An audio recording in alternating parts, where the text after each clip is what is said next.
Welcome to a Fish Out of Water podcast. This is your host, Richard Lipman. Today, we are interviewing Thessaly Lerner, sponsored by Camera Museum of London at 44 Museum Street.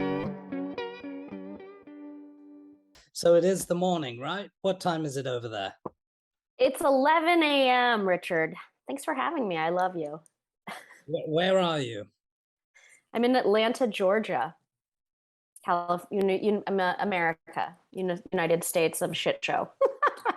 And is that the South, the North, East, West? It's the Southeast. It's a place where the Civil War happened, the United States Civil War in the 1860s. It's the center of slavery and the cotton trades in the 17 and 1800s, and really fucking weird place. Why is it weird? Because it's a unique place. It's uniquely its own country. It feels like a different country in America. There's a lot of Americas, and this is its own culture just very strongly. So it's not at all like California. I just threw on another microphone. How is this microphone? Okay, yeah, well, use it then. Yeah, if you yeah, can. I'm gonna try and figure it out. I don't know how to give you a couple do that.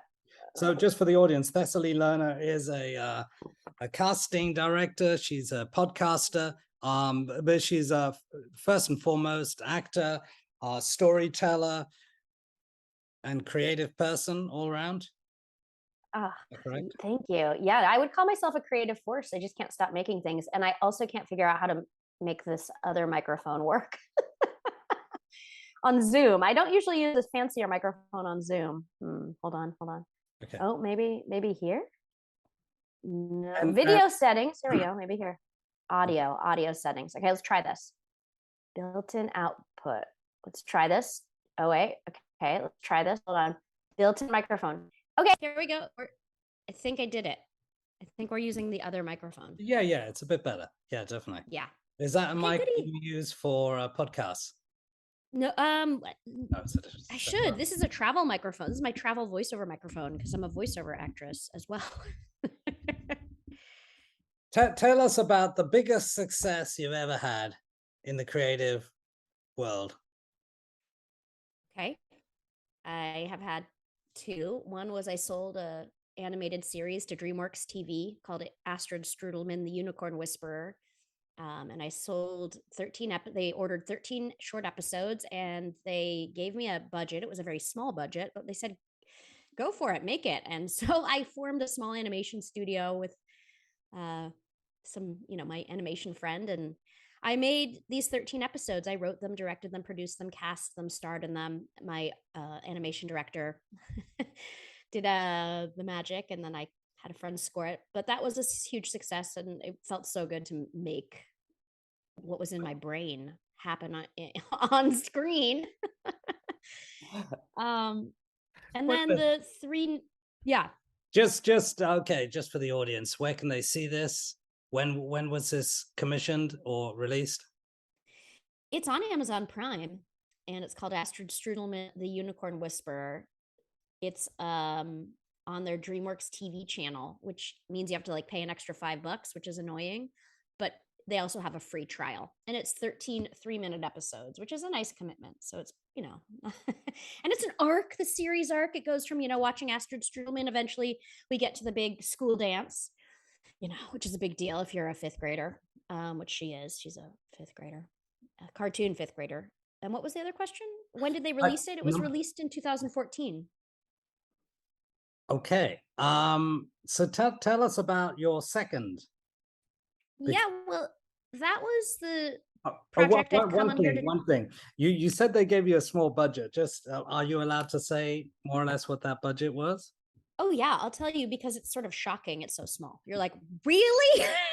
So they gave me, and by the way, this was for DreamWorks TV. It was for the web, not for television. So the streaming. And the budget, they ordered 3 episodes, and they gave me $4,000 to make each episode. $4,000 for a 3-minute episode. Let me just tell you, the going rate for most animation is $1,000 a minute. So this was for everything: writing, producing, voiceover. It was, absurd. but we pulled it together scrappily, which is probably one of the reasons why I do most of the voices. And then they raised the budget for the last 10 episodes to $6,000 an episode, which is still it's absurd. That's just So so that's low. 6,000 per episode or 6,000 for 10 episodes? Oh, per episode. Okay. But keep in mind that animation, the going rate is $1,000 per minute just for the animators. Okay. So Okay. we really had to be scrappy. And how did you get that commission? I have an animation manager who goes around and has lunch with buyers and, finds out what people are looking for. And he found, he had lunch with this fabulous lady at DreamWorks TV and told her a little bit about Astrid Strudelman, the Unicorn Whisperer, and she was totally into it. And I went in for a meeting and they bought it right there on the spot. It was unbelievable. It was a rare moment. It was a unicorn moment. Do you remember what was said or the conversation? I vaguely do. It was me and the head of DreamWorks TV's streaming division. They were called Awesomeness TV at the time. And this fabulous gal, Melanie, who was really our champion. Three of us. And, we had a little small talk. And then they're like, oh, so tell us about unicorns. And I just gave a quick summary and they said, we love it.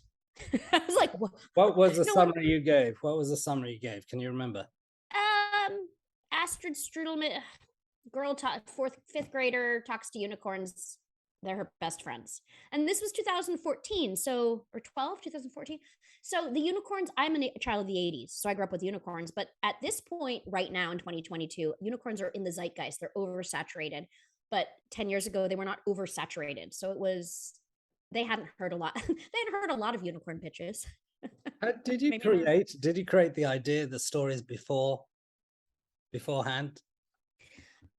I had created the character. So she was a character I did as an improviser. And where was that? I'm an improviser. I've been an improviser since I was 6. That's a specialty of mine. So I would make videos with Astrid or do her on stage and shows. And yeah. And you were saying, and? I don't think I had anything else important to say.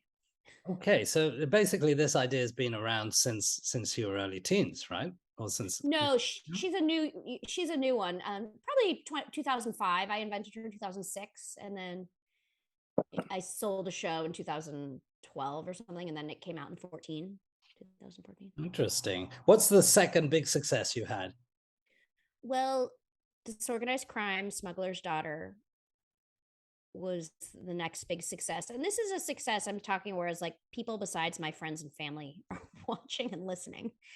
So that was a very successful project that I made almost entirely single-handedly. I had some business partners who participated a bit, and I did have an amazing editor, but this was very much my own project. And it was a podcast, with 4 million downloads, roughly 3 million, between 3 million and 4 million. And then I've optioned, the story brought Hollywood to my door knocking.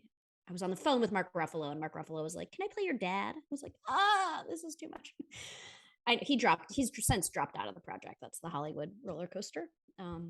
But I am developing the TV show inspired by that podcast. So that is a huge success. And developing it with Village Roadshow. As we know, Village Roadshow is like one of the biggest entertainment companies in the world. How long have you got to make it? Is there a deadline? To develop the TV show? Yes. No, there's no, we have an option agreement. I can't remember how long is in the option agreement.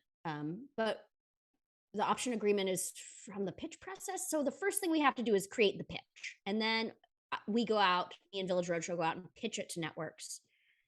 And then if someone buys it, then we can make it. And currently I'm in the development process, developing the pitch, but I'm at a really exciting place this week. I've really had some major breakthroughs, and I'm feeling really excited about the forward movement right now. Well, what's the major breakthrough? The major breakthrough is a story about how counterculture pot smugglers in the 70s and 80s were turned into America's #1 enemy by the government.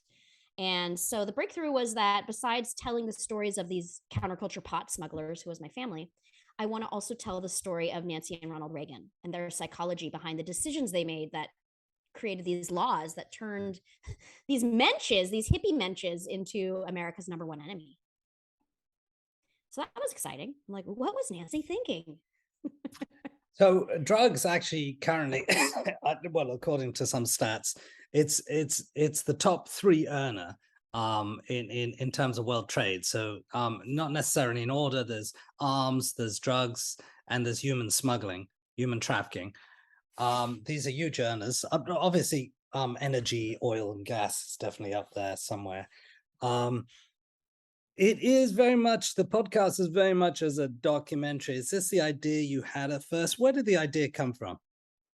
The idea came from, okay, so I found out my parents were pot smugglers when I was about 14, but my parents refused to speak about it for, the next 20 years because it's so illegal in America. And then at a certain point in the 2000s, early 2000s, the laws started to change in California.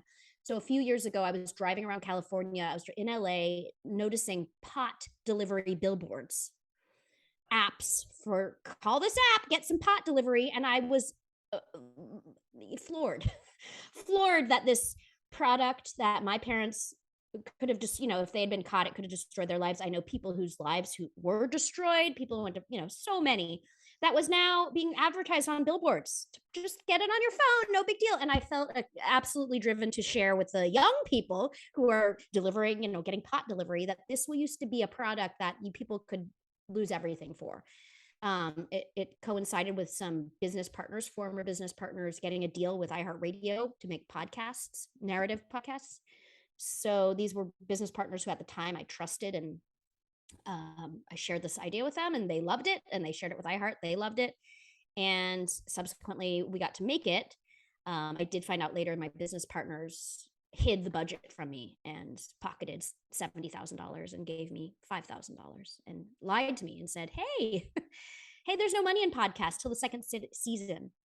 So there was I don't know why I'm telling you this on the podcast. Beware, beware creatives. Was any of this in writing? Yeah, I had a lawyer, but the thing about the podcast space is it's the Wild West. It's the Wild West. And there's not very many contracts out there that are, tell you what the standard is, the norm. There's not that much info. And I was too broke to hire a really incredible entertainment lawyer. So I have a friend who's doing it, who's amazing, but we failed to put shit in the contract that should have been there that said this is a transparent budget, and we split it in half.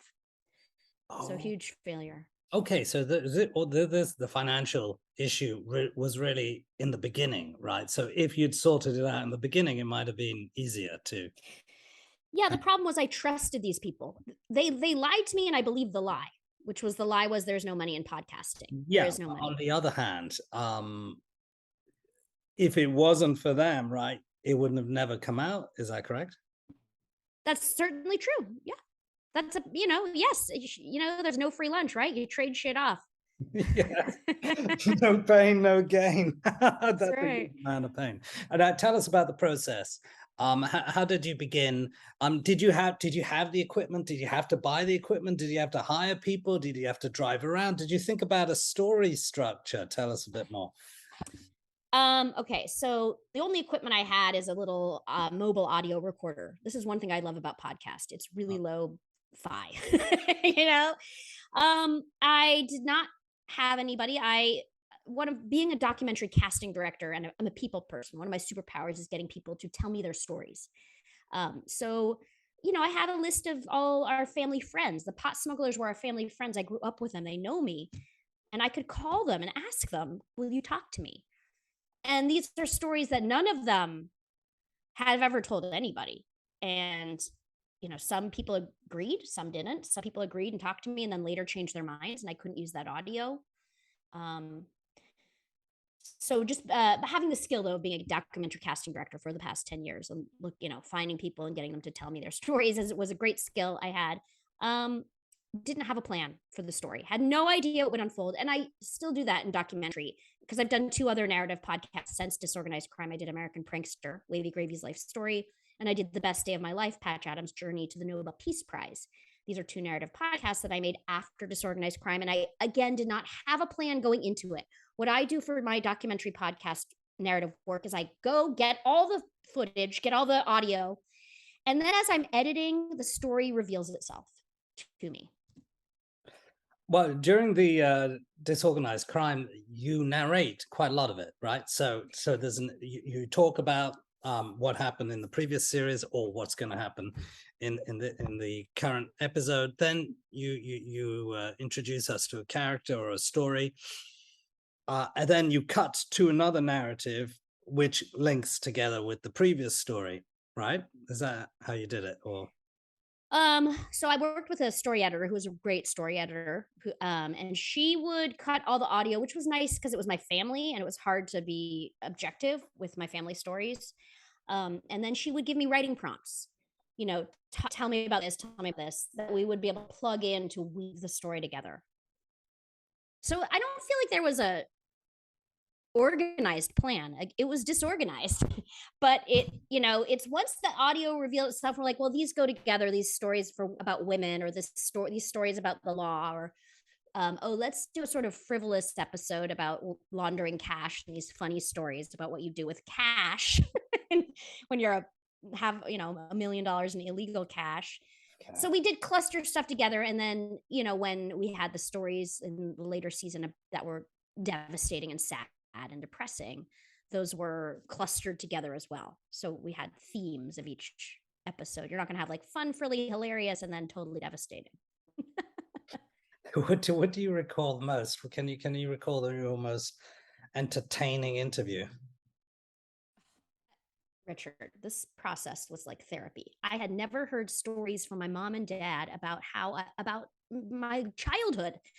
So I had been there for all these stories and didn't know any of them. So every single interview was unbelievable, like mind blowing. I went through this year process of just my mom. I was just like, I can't fucking believe it. I said that for like 2 years. I mean, I still can't believe it's what I think about. I'm like, holy shit. I mean, it couldn't, every single one was like unbelievable, and put a puzzle piece of my life, like why I do things. I collect vintage suitcases, Richard. They're all over my house. I use them for tables and stuff. And upon chatting with my parents, upon hearing some stories, I remembered that we always had suitcases around the house. There were always suitcases. And then they would be gone. And then they would be back. And then they'd be gone. And they were for smuggling pot. I was like, oh, I wonder if that's why I collect suitcases. Absolutely. It's definitely connected. Now I'm wondering, there was one question I had. Your mother's artwork. I'm wondering, was that artwork ever bought and sold? And within the context of the business? Oh, I don't know. It was certainly bought and sold. She sold art. She sold a lot of art in her life. I don't know if it was in the context of the business. You know, it was a front. It was a front, but additionally, my grandma, my dad's mom, was an art dealer and had a gallery. So there was other art that was being bought and sold. But I mean, I don't think it was really. Yeah, I mean, I guess my grandma did launder money for my dad through her art gallery. Yes. Because this is one of the main questions you come out of, you know, if so many hundreds and thousands or millions were were moved around, how on earth, for example, you know, was it claimed as legitimate, especially when you had serious costs like buying a house or school or Medicare and stuff like that? So the house was bought for my parents by another smuggler who had been a junkie. Was grateful to my parents because they nursed him back to health and sobriety and cared for him when he was a junkie. So his thank you was to buy them a house. This is the 70s, maybe like 79, 80. So buying a house in Marin County for $30,000 in cash, probably it wasn't that big of a deal. This is a house now probably worth $2 million, but in 1981 or something, it was 80, 79. It was worth, they bought it for $30,000 cash. The cash primarily went to wine. You've listened to that episode, right? Wine, fine wine. So This was Marin County at a time when people were fucking rich. Like everybody was a drug dealer. Like everybody, or a rock star. Like all these rock stars lived there, or a old gold rush money. This is, you know, San Francisco gold rush money, mortgage people or whatever, like finance, real estate. So everyone had cash, and so people fine wine. My dad put most of the money, cash, in collecting wine that appreciated, and then he sold later and lived on when he got out of the business. They got out of the business. I understand that your mother and father somehow were within the surroundings of the creative industry, films, music. Can you tell us a bit about that? Yeah, my mom was on the ground floor of San Francisco's counterculture in 1962. These are the people who started the counterculture that's famous all over the world. They would put on rock shows. They would take LSD and put on rock shows with little known bands that nobody knew about, like the Grateful Dead, the Jefferson Airplane, Santana, Sly and the Family Stone. Nobody knew these bands. They were just their friends. And they'd put on these shows, these dance shows. They were dances, they called, because they weren't allowed to put on rock shows. It was illegal in San Francisco. So they put on dances. And there were about 200 people in the scene. My mom was one of them. She was a sober person, so she was really vital because she was not stoned, so she could get shit done, like produce a show. It takes, as you know, being a producer, it's a lot of work. And so she was always involved, and she was a jeweler to the rock stars. She'd make them jewelry, like amazing jewelry and clothing, make them clothing, costume Janis Joplin and stuff, because they were just her friends. It was just like, oh, if you said to me, what should I wear to this, you know, wine and dine documentary, I'd be like, oh, Richard, wear that shirt. It's so cute. And my dad drove his VW bus out west, but he, you know, in 1970. But he before that was involved in the counterculture art film scene of the East Coast. He was part of Alice's Restaurant, which was a movie by Arlo Guthrie about hippies dodging the draft, which was a big deal. Right. And he was an extra with his afro, and he grew up in a household that was into art. So he was part of the New York film scene, and also taking a lot of LSD from there was a West Coast LSD chemist and an East Coast LSD chemist who are the best in the world, and they're famous. And my dad went to high school with the East Coast chemist, Nikki Sunshine, famous people. So they were taking great LSD and going, you know, doing art. He drove out west, and, you know, my parents met. Would you say it was fun? Oh yeah, fun is the number one value in for my parents and for me. Okay. Those clothes that your mother was making, does she still have any of them? She has some. They're incredible. Ridiculous. Yeah, you know, she grew up in the 50s in America, where you had to, if you were poor, you had to make your own clothes. So she was always a seamstress sewing because she wanted to have cute outfits, being a high schooler. Okay. Do you have any pictures of them? Right. Of them in the 60s? Yeah. Yeah. I mean, clothes and stuff like that. Pictures of what they look like. I do. They love to play dress up. Yeah, I do have pictures. Yeah. There's a lot of hand embroidery in that scene. What about of other people wearing it? For example, you said Janis Joplin was wearing one of the costumes. What was it ever on stage? Did she ever wear it? You know, do we have? Yes, the signature white fur hat that Janis Joplin wears in many pictures is my mom's hat. That is my mom's hat that she gave Janis. Janis came over and said, I have a show, I don't know what to wear. And my mom was wearing the hat. She always wore this hat. And she put it on Janis's head and said, here, wear this. And that's now, you know.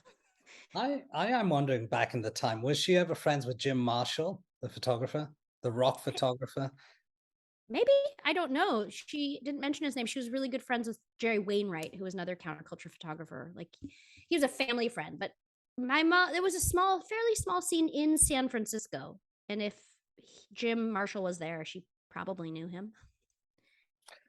Tell me, and you grew up in this atmosphere. Do you remember any scenes from when you were young? Oh yeah, I have a very vivid memory. I can put myself right there. A lot of people coming over, family, friends. There was always a lot of really nice food, like really fine food, and always pot everywhere. Doobies. What food? Like nice cheeses. You know, California. This is the time when Alice Waters of Chez Panisse was It's the slow food movement. She was bringing back to the public the seasonal produce, local ingredients. So everything, always tons of we'd go get organic produce and organic meats and cheeses, and they were always cooking. My parents, my mom cooked a lot. They cooked a lot of Asian food because my mom had been previously married to a Japanese Chinese jeweler and pot dealer, to Dizzy Gillespie and Miles Davis and other jazz greats, and that guy taught her to cook Asian food. Right. Okay, that's great. Fed her first mushroom, like literally, not psychedelic mushroom, but like she'd never had mushrooms till she was living with this dude. Tell us about your parents' backgrounds. I mean, did they emigrate from other countries? In the 1900s or 20? How was that? We have a bit of context of the show. That's a good question. My dad's mom, my grandma, was a Russian Jewish refugee. She fled the pogroms of 1920.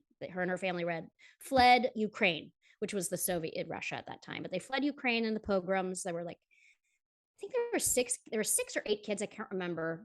Five or six came back over. A couple died in the Holocaust. A couple who stayed died in the Holocaust. They were Jews. They landed in New York City, where all the Jews land. Eventually, she met my grandfather on my dad's side, Abe, who was an art person who was. I think his parents, my great grandparents, had come over, and I believe from Romania, again Jews.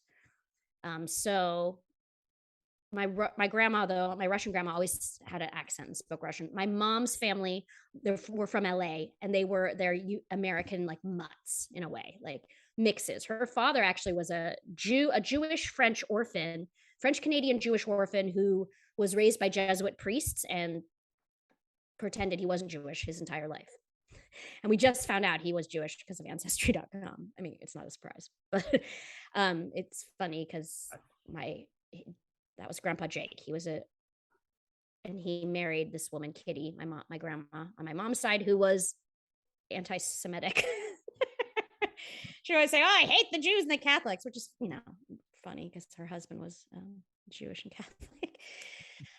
So they're American mutts who came. I don't know when they came over, but couple hundred years in America. Can you tell us in Disorganized Crime, what's the most unbelievable story you heard that knocked you out? Oh my God. Were you traumatized with some of the stories thereafter, or when putting yourself in their shoes? Say that again. Can you repeat that? Was there an element of trauma? No, I didn't feel traumatized. My sister really felt traumatized. I was sad I was sad for my dad and mom. I learned so much.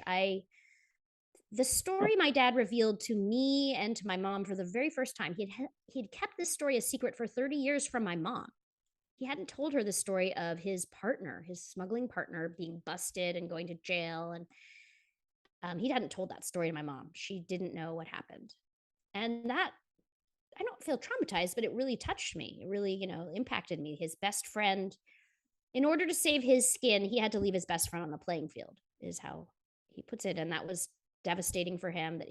Now I look back and I see, he had at least 10 years of being devastated by that, whatever.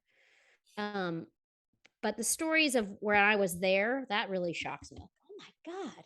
Like, when my parents were looking for the buried money in the yard and I was digging for treasure myself in the yard. Because I remember doing that. I remember burying my own treasure because I had seen Indiana Jones and wanted to be an archaeologist. And I would, wait an hour and then go unbury the treasure. I couldn't wait longer.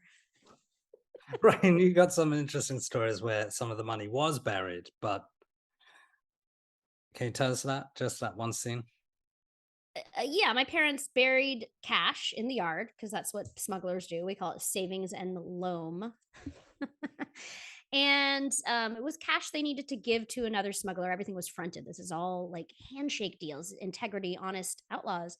And in between the time they had to give the money to their friend, it was like $700,000 in cash, they had called in gardeners to clear our yard of blackberries. We had, a half acre and it was all blackberries, or just thistles. And the gardeners cleared like the landmarks for finding the buried money. So when the guys called to get the money, they realized all the landmarks were gone. So they had to like dig all over the yard to find the buried treasure. And eventually they did find it. Thank God. $700,000 in cash in the yard. Okay. I'm wondering if this is a story that someone like Martin Scorsese would be interested in looking at. But that'd be great. Give a call, Marty. I love you. I love you and Fran. So, okay, that's very interesting. So we're going to put a link up to Disorganized Crime and, of course, to the animation films. Astrid Strudelman. Do you want to tell us about your future projects and your other projects? I definitely want folks to know about American Prankster, Wavy Gravy's life story. Wavy Gravy is a hippie icon. He was an original beatnik with Bob Dylan and was at the Gaslight Cafe. The Gaslight Cafe is featured in that TV show, Mrs. Maisel. Wavy he was friends with Abby Hoffman. He essentially is one of the humans, friends also with Ken Kesey. He's one of the humans who was one of the people responsible for creating the literal ethos of the hippie. The hippie is an ethos, and he's one of the people who really brought that into the world. And he's hilarious and genius, and his stories are incredible. And it's another like branch of our hippie family tree. Disorganized Crime is one branch. American Prankster is another branch. It's really fascinating. And then I also have another show called The Best Day of My Life, Patch Adams' Journey to the Nobel Peace Prize. Patch is also the real with the real Dr. Patch Adams who was featured. This story was about the movie with Robin Williams. Patch is actually another friend from the counterculture, and he is an absolute visionary and inspiration and joy. And he was nominated for the Nobel Peace Prize. And I wanted to find out the story, how he did that, because he'd been a suicidal teenager. He'd been like this suicidal misfit. And then he eventually, had this whole journey of saying, I want to live. And I not only want to live, but I want to create a great world for other humans to live in. And he's a weirdo and funny. There was a film made about Patch Adams. Is he currently alive, Patch Adams? He is. Yeah, he's alive. The podcast is me in conversation with him and his son. So yeah, he's doing great. And my favorite story from that podcast is when he had the job at the hippie commune of slaughtering the goats. Hippies had goats, and he kept the goat scrotum, and turned it into a stash pouch for his marijuana. So he had a pot stash pouch made out of a goat scrotum. He still has it. Christ. Okay. Is there anything else you want to comment on? Current state of affairs? What's going on now that so does politics affect your creative and your storytelling? Oh my God, how can it not?